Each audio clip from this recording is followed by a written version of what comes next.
अस्सलाम वालेकुम, welcome back to my channel Shahzain Yasir. आज की वीडियो में बात करेंगे कि पेरेंट्स का यूके का विज़िट वीज़ा आप किस तरह अप्लाई कर सकते हैं और कौन से डॉक्यूमेंट्स आपने अटैच करने हैं और कवर लेटर में क्या क्या चीज़ें आपने मेंशन करनी है और क्या सिनेरियो हो सकता है कि जो बेस्ट सिनेरियो हो कि जिसमें वीज़ा के अप्रूवल के चांसेस ज़्यादा हों। तो सारी बातों पर आज की वीडियो में डिस्कस करेंगे।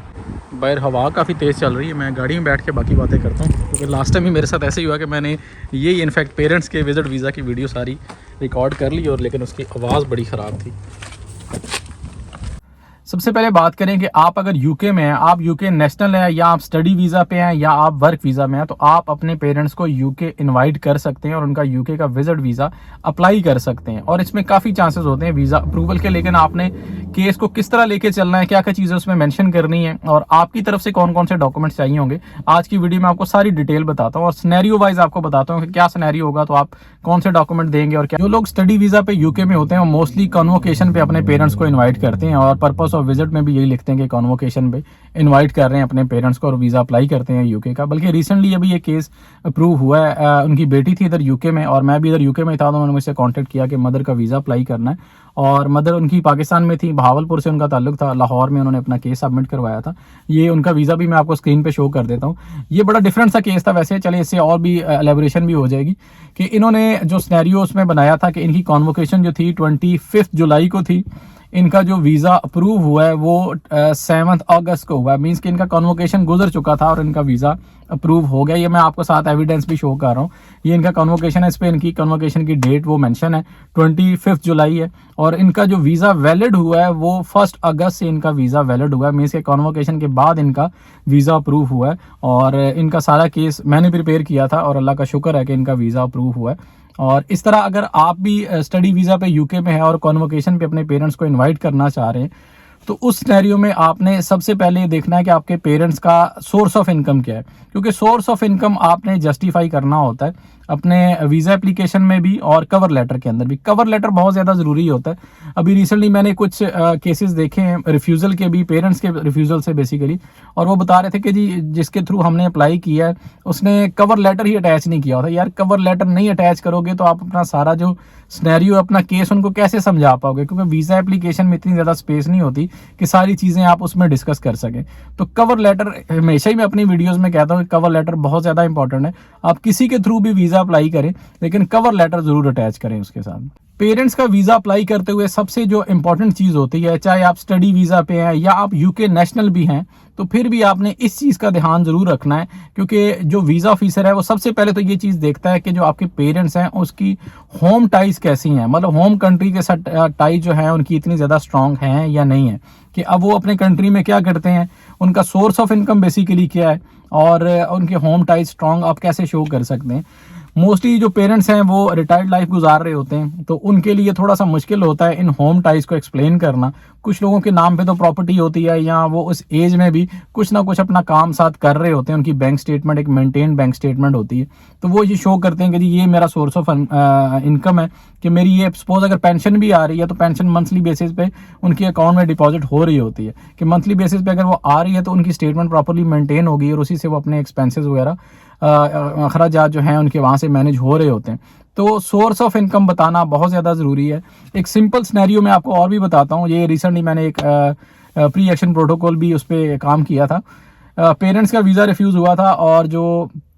बंदा था वो यूके में था और वो उसने यही बताया था कि जी मैं अपने पेरेंट्स को सपोर्ट करता हूँ और फाइनेंशियली भी मैं सपोर्ट करता हूँ, मंथली बेसिस पे मैं उन्हें पैसे भेजता हूँ पाकिस्तान उनके अकाउंट में, जिससे उनका सारा वो खर्च भी चलता है और वो उनकी लाइफ जो है वो मैनेज हो रही है पाकिस्तान में। इसके अलावा उनके पास कोई ऐसा होम टाइज नहीं थी, उनका घर था उनके नाम पे था, उसके डॉक्यूमेंट्स उन्होंने अटैच किए। तो वीज़ा ऑफिसर ने ये कह के वीज़ा जो है उनका रिफ्यूज़ कर दिया था कि वो पहले ही फाइनेंशियली आप पे डिपेंडेंट है, कि आप उनकी जो टोटल फाइनेंस है वो आप मैनेज कर रहे हैं, कि आप यहाँ से पैसे भेजते हैं तो उनका सारा सिस्टम चल रहा है। और सपोज अगर वो यूके में आ जाते हैं तो इट्स बीन के पे तो वापस ही नहीं जाएंगे। तो ये श्योरिटी देना उन्हें बहुत ज़्यादा ज़रूरी है वीज़ा ऑफिसर को, कि आपके पेरेंट्स जिस पर्पस के लिए यूके में आ रहे हैं वो पर्पस सबसे पहले तो आपने क्लैरिफाई करना है कि यूके क्यों आ रहे हैं। पर्पस मोस्टली एक ही होता है कि बच्चों से मिलने के लिए आ रहे हैं, ठीक है मिलने के लिए आ रहे हैं, लेकिन जो इंटेंशन है वो आपने अच्छे तरीके से एक्सप्लेन करनी है कि वो अपना विजिट कंप्लीट करके वापस क्यों जाएंगे। ये जो क्यों जाएंगे इसका जवाब आपने देना होता है। वो आप वीज़ा एप्लीकेशन में भी एक पैराग्राफ दे सकते हैं, क्योंकि आपने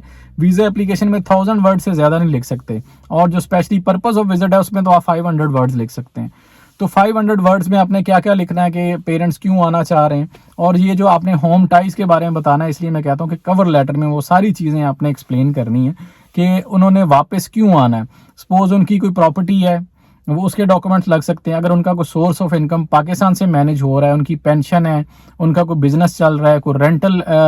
इनकम उन्हें आ रही है, तो उस तरह के रेंटल एग्रीमेंट साथ अटैच किए जा सकते हैं। तो डिफरेंट सिनेरियोज हैं, लेकिन उसमें सबसे जो इंपॉर्टेंट बात है वो यही है कि उनके होम कंट्रीज के साथ जो टाइज हैं वो स्ट्रांगली आपने शो करने हैं, वीज़ा एप्लीकेशन में भी और उनके कवर लेटर के अंदर भी। वीज़ा ऑफिसर को सबसे मेन जो कंसर्न इस चीज़ से होता है कि ये इनकी लाइफ पाकिस्तान में चल कैसे रही है, फाइनेंशियली ये कैसे मतलब अपना चला रहे हैं सारा सिस्टम, तो वो एक्सप्लेन करना बहुत ज़्यादा ज़रूरी है। वो जिस तरह भी आप कर सकते हैं, जैसा भी आपका सिनेरियो है कि वो अगर जॉब करते हैं तो मंथली बेसिस पे उनके अकाउंट में सैलरी आनी चाहिए और उससे उनके पैसे जो हैं वो डिडक्ट होने चाहिए जो उनके एक्सपेंस हो रहे हैं। तो एक proper bank statement maintain 3 to 6 months की बैंक स्टेटमेंट चाहिए होती है। तो अगर आप टोटली कहेंगे कि मैं यूके से उन्हें पैसे भेज रहा हूँ और उनका वो लाइफ का सर्कल चल रहा है, तो ऐसी सिचुएशन में मोस्टली वीज़ा रिफ्यूज़ हो जाता हो। एक प्रॉपर मेंटेन बैंक स्टेटमेंट जो फादर के या मदर के नाम पे होगी वो आप अटैच कर सकते हैं। आप अगर दोनों का वीज़ा अप्लाई कर रहे हैं पेरेंट्स का, तो कोशिश करें कि मेन एप्लीकेंट फादर को रखें, और जितने भी डॉक्यूमेंट्स आपने लगाने हैं, फाइनेंशियल डॉक्यूमेंट्स हो गए, जैसे प्रॉपर्टी उनके नाम पे है तो वो सारे आपके मेन एप्लीकेंट के डॉक्यूमेंट्स होंगे। अच्छा, ये सारी बातें तो होगी कि आपके पेरेंट्स के कौन कौन से डॉक्यूमेंट्स चाहिए होंगे। अब आपने कौन से डॉक्यूमेंट प्रोवाइड करने हैं वीज़ा एप्लीकेशन के साथ। अगर तो आप यूके के नेशनल हैं और यहाँ पे आप रह रहे हैं काफ़ी अरसे से और आपका अपना घर है, तो घर के सारे डॉक्यूमेंट्स आपने अटैच करने हैं वीज़ा एप्लीकेशन है, क्योंकि आपने अपने इन्विटेशन लेटर में, स्पॉन्सर लेटर में ये चीज़ मेंशन करते हैं कि मैं अपने पेरेंट्स को अकोमोडेशन भी प्रोवाइड करूँगा और फूड भी प्रोवाइड करूँगा during their visit. Second scenario जो है, अगर आपके पास घर अपना नहीं है, रेंट पे है, तो फिर आप रेंटल एग्रीमेंट भी अटैच कर सकते हैं। और थर्ड थिंग कि अगर आप स्टूडेंट हैं कि आपके पास अकोमोडेशन नहीं है लेकिन फिर भी आप कॉन्वोकेशन के लिए या किसी और पर्पज़ के लिए अपने पेरेंट्स को इनवाइट कर रहे हैं, तो ऐसे सिनेरियो में फिर आप होटल की बुकिंग अटैच कर सकते हैं। 10 to 15 डेज़ का प्लान दें और होटल की बुकिंग साथ अटैच करें और पर्पज़ अपना बताएं कि मेरे पेरेंट्स क्यों आना चाह रहे हैं, कॉन्वोकेशन है या वैसे जस्ट आपको मिलने के लिए आना चाह रहे हैं, तो उसमें अपना पर्पज़ भी अपना एलेबोरेट करें और उनकी अकोमोडेशन के लिए होटल की बुकिंग के साथ आप वीज़ा अप्लाई कर सकते हैं। होटल बुकिंग के साथ भी पेरेंट्स का वीज़ा अप्रूव हो जाता होता है, क्योंकि उसमें आप एक सिनेरियो बताते हैं कि जी मैंने अपने बेटे से भी मिलना है या बच्चे से मिलना है और साथ टूरिज्म पर्पज़ भी है। तो टूरिज्म पर्पज़ है तो आप अपना होटल खुद से बुक कर सकते हैं। ऐसे सिनेरियो में उनकी पेरेंट्स की जो प्रोफाइल है, फाइनेंशियल प्रोफाइल, वो थोड़ी स्ट्रांग होनी चाहिए, बैंक स्टेटमेंट अच्छी होनी चाहिए, ताकि वीज़ा ऑफिसर को पता लगे कि ये बंदा अपना जो टूर है 10 डेज़ का या 15 डेज़ का, उसको ईजिली अफोर्ड कर सकता है। वीडियो ज़्यादा लंबी ना हो तो मैं इसको थोड़ा सा समराइज़ कर देता हूँ कि अगर पेरेंट्स का वीज़ा आपने अप्लाई करना है,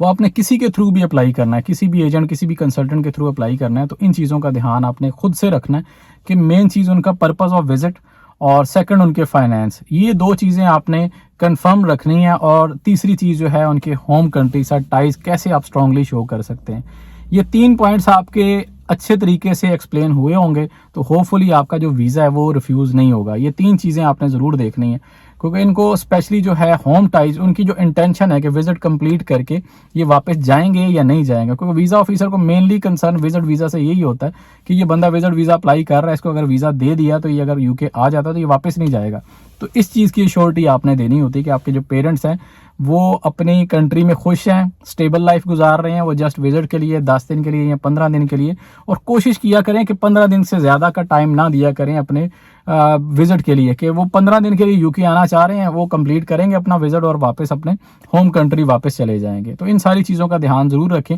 और आपको किसी भी किस्म की कोई हेल्प चाहिए यूके का विजिट वीज़ा अप्लाई करने के लिए या मेरे थ्रू यूके का विजिट वीज़ा अप्लाई करवाना चाह रहे हैं, तो ये मेरी ईमेल आईडी, आप इसमें मुझसे कांटेक्ट कर सकते हैं। थोड़ा सिनेरियो बता दें कि आपके पेरेंट्स करते क्या हैं और आप यूके में किस वीज़ा पे हैं, ये सारी चीज़ें अपनी ईमेल में मेंशन करें और मुझे ईमेल सेंड करें, तो फर्दर कॉरेस्पॉन्डिंग हम वाया ईमेल या वाया व्हाट्सएप नंबर कर लेंगे। बाकी जितनी कंसल्टेशन है ये पेड होगी, मैं पहले बता रहा हूँ, क्योंकि मोस्टली लोग मुझे ईमेल कर देते हैं और बाद में कहते हैं कि जी आपने तो वीडियो में कहा था कोई भी हेल्प चाहिए तो मैं आपको वो कर दूंगा। तो कंसल्टेंसी पेड है बेसिकली, और आप मुझे कॉन्टैक्ट कर सकते हैं।